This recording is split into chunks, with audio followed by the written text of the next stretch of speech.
আসসালামু আলাইকুম। নোয়াখালী জেলার সেনবাগ থানাধীন ৭ নং মোহাম্মদপুর ইউনিয়নের অন্তর্গত ভূঁইয়ার দিঘি। এই হচ্ছে ভূঁইয়ার দিঘি, বিশাল বড় দিঘি।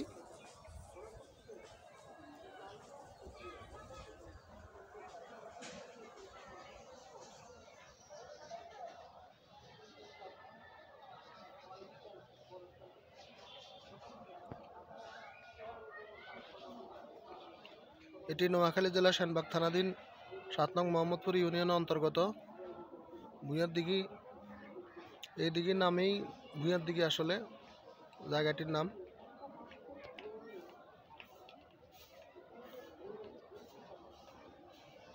এই দিঘির পাশে অবস্থিত পীর আনিস মোহাম্মদ মিয়া সাহেবের মসজিদ।